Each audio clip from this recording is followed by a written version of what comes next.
बताइए sir, heat wave क्या होती है? जी बिल्कुल। जैसे हमारा जो बॉडी का टेम्परेचर है वो एक निश्चित रेंज तक तो वेल कंट्रोल्ड रहता है, जिसमें बॉडी के जितने प्रोटीन है, हार्मोन्स हैं, एंजाइम्स है, वो अच्छे से काम करते हैं। लेकिन एक टेम्परेचर की रेंज के बाद उनमें थोड़ा डिस्टर्बेंस आना शुरू होता है। इसको हीट वेव्स कहते हैं। मतलब इसकी एक रेंज है। जैसे नॉर्मली हीट एग्जॉशन से शुरू होती है, जो हीट स्ट्रोक तक या ब्रेन डेथ तक चली जा सकती है। तो ये टेम्परेचर्स पे डिपेंड करता है सारा का सारा। मतलब 44-45 के बाद बॉडी रिएक्ट करना शुरू करती है, और 47-48 के बाद डेंजरस हो जाता है, और 51-52 तो सर्वाइवल भी मुश्किल हो सकता है उसमें।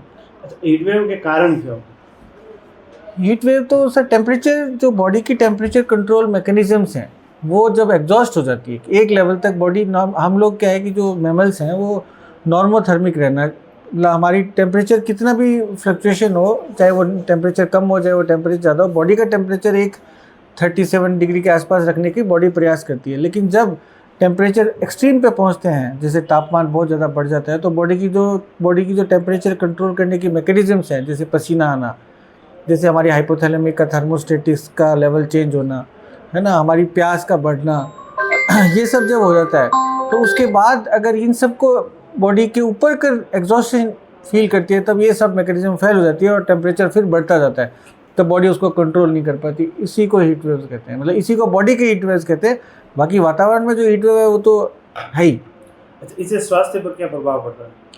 वही समझाया मैंने आपको कि बॉडी हमारी एंजाइम्स और प्रोटीन की बनी होती है। तो हमारी जब ये हीट सेंसिटिव जो प्रोटीन्स होते हैं वो हमारे डीनेचर होने लगते थे। उसमें बहुत सारे एंजाइम्स भी हैं, बहुत सारे बायोकेमिकल रिएक्शंस प्रभावित होती हैं, बहुत सारे हमारे सेल डेथ्स, धीरे धीरे फिर न्यूरोनल सेलुलर जो डेथ्स है वो होने लग जाती है। तो अलग अलग ऑर्गन्स पे इसका अलग अलग इफेक्ट है।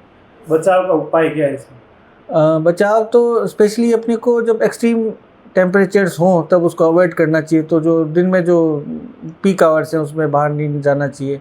जाते हैं तो पानी की जो कमी हो जाए, जिससे जो इलेक्ट्रोलाइट इम्बैलेंस होता है उससे हमें बचना चाहिए। तो पानी अच्छी मात्रा में पीना चाहिए। सर और जहाँ तक स्किन को ढक के रखना चाहिए। और बच्चों को, एल्डरलीज़ को, इनको स्पेशल ध्यान रखना चाहिए, प्रेग्नेंट वुमेन को। और एक मैं आपके माध्यम से ये भी शेयर करना चाहूँगा कि जो मरीज़ सेट्रेजिन एंटीहिस्टामिनिक्स लेते हैं, या एंटी एपिलेप्टिक्स लेते हैं, या एंटी डिप्रेशन ड्रग्स लेते हैं, ये कुछ ऐसे सब ग्रुप्स हैं जो हमारी बॉडी के टेम्परेचर कंट्रोल सेंटर्स को अफेक्ट करती हैं। तो इन सब ग्रुप्स में, चाहे वो मिर्गी के मरीज हों, चाहे वो एलर्जी के मरीज हों, चाहे वो साइकेट्री के मरीज हों, या कुछ कार्डियक पेशेंट्स होते हैं, तो इन सबको स्पेशल ध्यान रखने की ज़रूरत है। क्योंकि अभी बहुत ज़्यादा पसीना बहता है तो रुधिर भी थोड़ा गाढ़ा हो जाता है, उसमें थक्का जमने की संभावना बढ़ जाती है। तो आपने देखा होगा कि इन दिनों में सीवीए और हार्ट अटैक्स के केसेस भी ज़्यादा आने लग जाते हैं। अच्छा, हीट वेव के कारण फसलों और पशुओं पर भी इसका कोई असर पड़ता है? सर ये तो मौसम और खेत वाले ज़्यादा, कृषि वैज्ञानिक ज़्यादा अच्छे से समझा पाएंगे, पर निश्चित है हीट तो डायरेक्ट हीट है, और हम जो एरिया में रहते हैं वहाँ पे सूर्य की किरणें काफ़ी सीधी पड़ती हैं। तो ऑब्वियस है कि हमको कहीं ना कहीं वातावरण को और इकोसिस्टम को मेंटेन करने के लिए जो सरकार की तरफ से जो अभियान चले जा रहे हैं कि ग्रीन जोन्स डेवलप होने चाहिए, पेड़ पौधे ज़्यादा लगाने चाहिए, वो जो कृत्रिम चीज़ें हम लोग ज़्यादा डेवलप कर रहे हैं उनसे हमें जो हमारी नेचुरल चीज़ों की तरफ जाना चाहिए।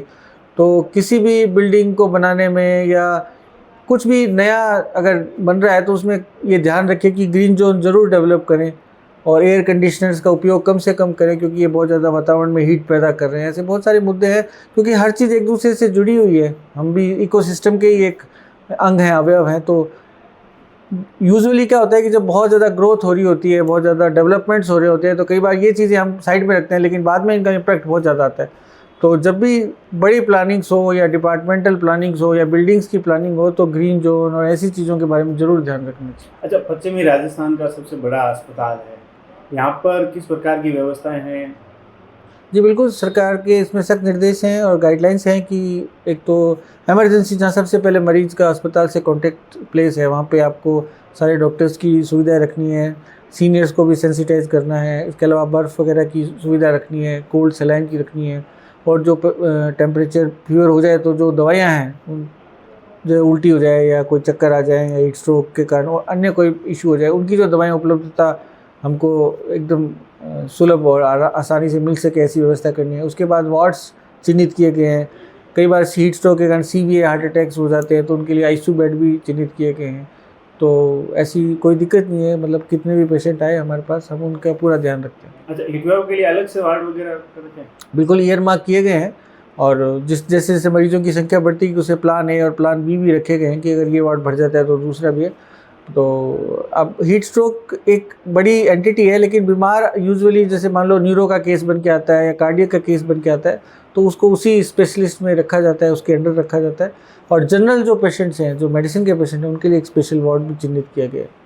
अभी आगे जो 9 तपा है उसको लेके क्या व्यवस्था है? जी, ये एक कहावत है कि 9 दिन तक बहुत तेज़ गर्मी होगी, पर निश्चित रूप से अगर गर्मी भी ज़्यादा होती है तो बारिश भी अच्छी आती है। तो हम तो ऐसे आशा रखते हैं कि इन बीच में, इन 9 दिनों के बीच में यदि 1-2 दिन भी मौसम में कुछ अच्छा परिवर्तन हो जाए, कुछ आंधी भी आ जाए या धूल मिट्टी भी, जब वो भी टेम्परेचर को कम करती है, या बारिश भी आ जाए, प्री मानसून जैसा कि मौसम विभाग की है कि इस बार थोड़ा जल्दी आ रहा है 5-7 दिन, तो हम आशा करते हैं कि मौसम कंट्रोल रहेगा। और वैसे हम सब स्ट्रॉन्ग लोग हैं कि, लेकिन कुछ सब ग्रुप्स में अगर हम ध्यान रखें तो कैजुअलिटीज़ कम हो जाएंगी, क्योंकि एक यंग हेल्थी एडल्ट इतना ज़्यादा प्रभावित नहीं होता, लेकिन वो इतना लापरवाही कर लेते हैं कि जैसे लंबा सफ़र तय कर लिया, बिना पानी किया, हीट में पैदल घूम लिए और तेज़ धूप का उस समय पता नहीं लगता, लेकिन जब घर पहुंचते हैं तो आपको तेज़ फीवर वगैरह आ जाता है। तो ये थोड़ा सा सावधानी बरतनी बहुत ज़रूरी है।